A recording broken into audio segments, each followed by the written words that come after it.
Bismillahirrahmanirrahim. Assalamu alaikum. Shatin Sawati is here from Biosciences with Shatin Sawati. And how are you all, my dearest students? And I'm very thankful to you for your feedback. You are listening to my lecture and uh, questions. Send me questions and also have a very nice comments on my lecture. So before starting my lecture, I have a very humble request to all of you. Kindly subscribe to my channel, share my videos, like my videos. If you're sharing my lectures, my videos with others, you are sharing the knowledge. So keep watching, keep sharing knowledge with others.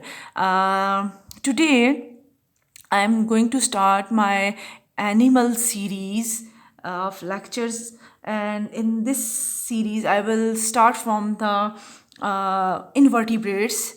As you know that the what are invertebrates? Invertebrates basically the those organisms which do not have vertebral column. So in this lecture I will discuss about the two most important phylum Porifera and Phylum Cnidaria. So first of all I will discuss about the Phylum Porifera, and you can see here the beautiful Porifera sponges, very delicate living organism which Allah created on the earth. Amazing creation of Allah. So Phylum Porifera, I will discuss characteristics of Phylum Porifera, their body structure and how they take food and how they survive. You will see step by step. So Phylum Porifera. Porifera, actually this word is derived from the two word. Pori means pore and fera means bearing. As you can see here, they are the pore bearing. Pori means pore and fera means bearing. So these are the pore bearing animals. As you can see here, the pores which are on the surface as well as on the terminal ends of these animals, and that's why they are known as porifera, pore bearing animals. And I will show you the body of these animals. Basically, these are the simplest animals after protozoans. Protozoans, which are single cell organisms. After that, they are very simplest animals, and the first phylum of the invertebrates. Invertebrates mean the living organism which do not have vertebral column or backbone. So, phylum Porifera animals, first of all, I will discuss the symmetry of their body. They are asymmetrical animals. As I have discussed in my previous lecture, that what is the symmetry and how many types of the symmetry of the animal, like bisymmetrical animal, radial symmetrical animal. You will see step by step what are bisymmetrical animals, what are radial symmetrical animal. But these organism Porifera do not have any symmetry, so they are asymmetrical, without any symmetry. So the next point is they are acoelomate, means they don't have any coelom. Coelom means body cavity. They don't have any body cavity. You can see here they are very simplest and pore bearing organisms. Now, where they live means the habitat. They are aquatic, mostly marine, and some freshwater animals. Is it clear to all of you? They are asymmetrical, acoelomate, aquatic, pore bearing animals. Mostly marine, and some live in the freshwater. Now, the structure. I will discuss in detail about the structure of the Porifera. As you can see here, this is the simplest sponge, and you can see the number of pores and different type of the cells in its structure, which I will discuss one by one. First of all, as we know that, as I have discussed, that these are pore bearing animals, porifera. So first of all, I will start from the very first pore, which is osculum. As you can see here, this is the osculum. Very beautifully designed pores. This is what? This is the osculum, which is the largest opening in the body. On the terminal side, this is osculum. So, inside, you can see here the next chonocytes, you can pronounce it conocytes as you wish. They are also known as collar cells because you can see here the structure is just like the collar. So that's why they are collar cells and they are known as chonocyte or conocytes. Now on the surface of the body, you can see here these small pores. These small pores are known as ostium. Ostium for the one, singular, and ostia, plural, many. So this is single pore, this is ostium. And if there are many, we are considering all the pores, then we use the term ostia. So this osculum, which is the largest pore in the body, and these are small pores which are scattered on the surface of the sponges. As you can see here, the small pores, here you can see small pores scattered on the body, and these small pores are known as ostia or ostium, and this large pore is known as osculum. Now the concept and the word derivation is clear upon you people. Now I'm starting the next.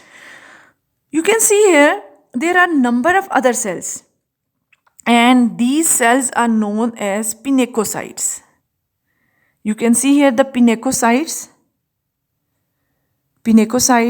porocytes. These are all the, you can say that, cells which help in performing different function.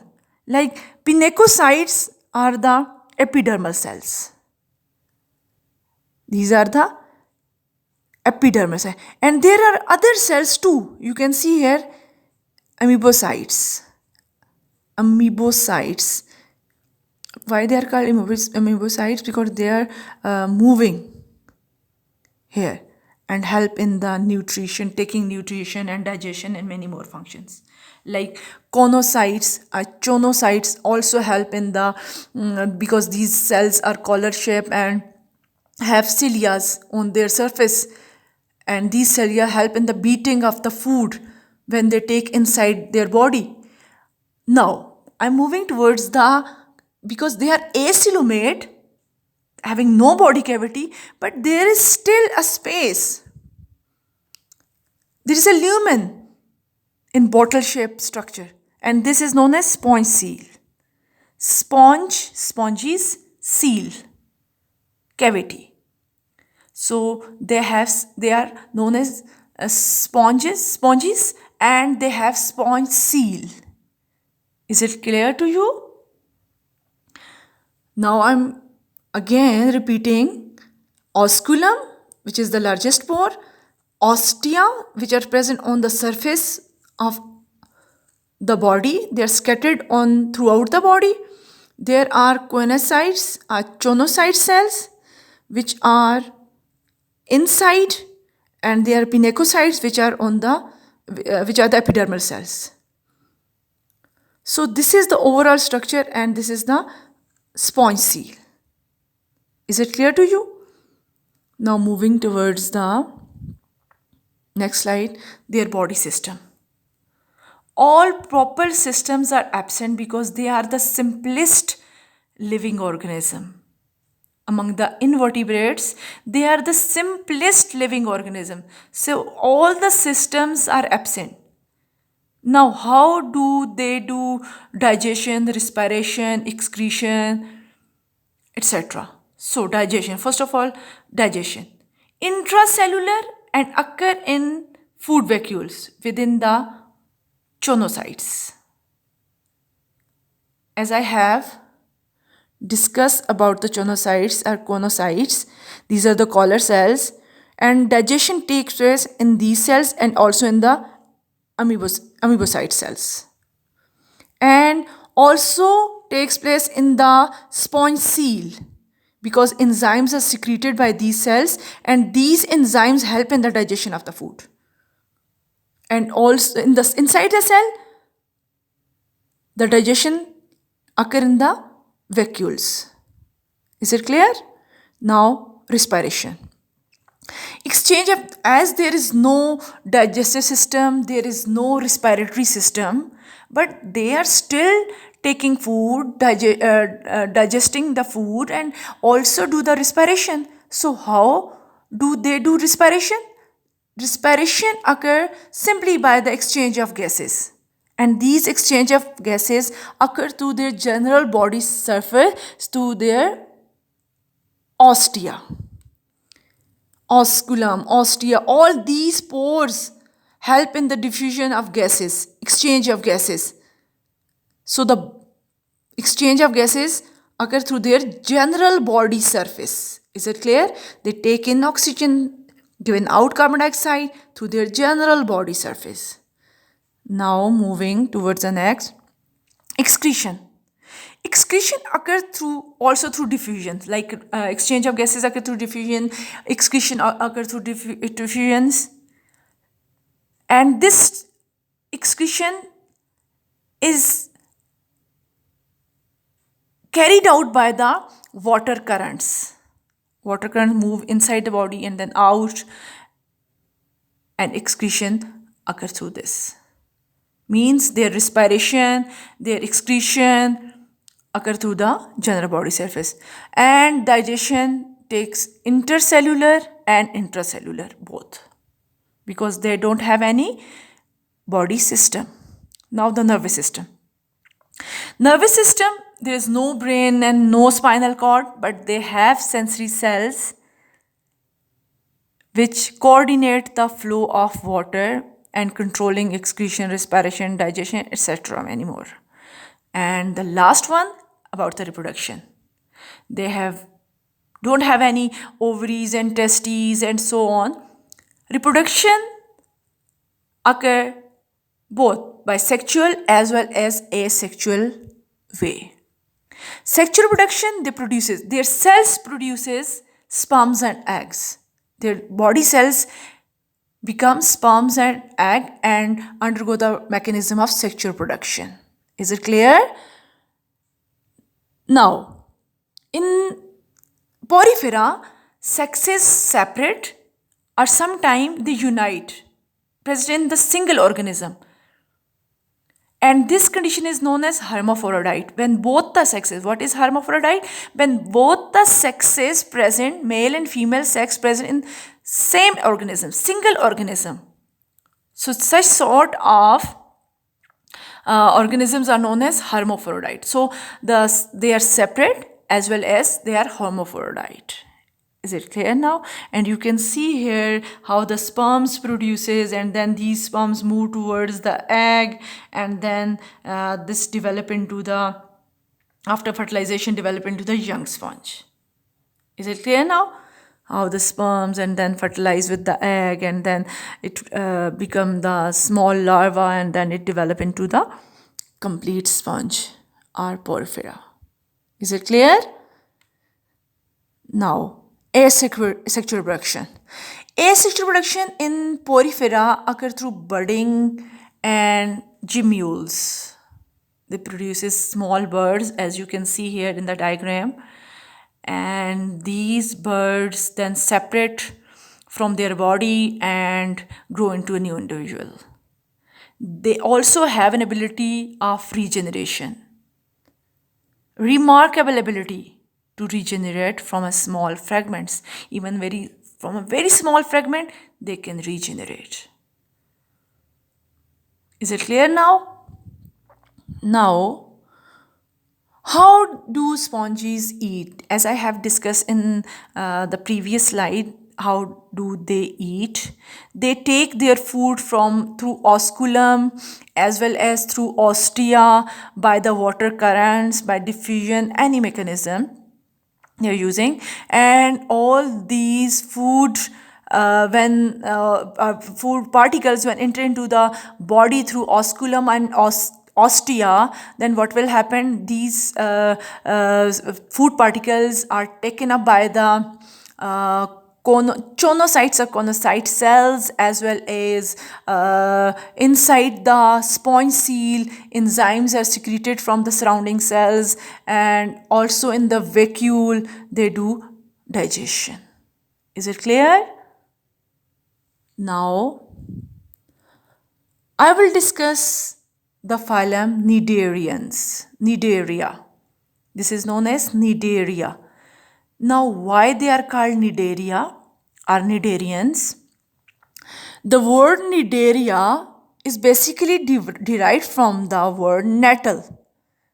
Nettles are plants that release stinging herbs in the skin. So you can see here, this is the jellyfish and other. This is the jellyfish, and you can see here these organisms have, and like hydra and many more, they have tentacles, small tentacles. These tentacles have stinging property, and these stinging herb-like or nettle-like tentacles produces the poisonous material which help in the defense system of the nidarians as well as intake of the food. And I will show you how. So habitat, they are aquatic, mostly marine. Where they live in water, and they are mostly marine. Their body is diploblastic. Diploblasm means their body consists of two layers of cells, ectoderm cells and endoderm cells. There is no mesoderm.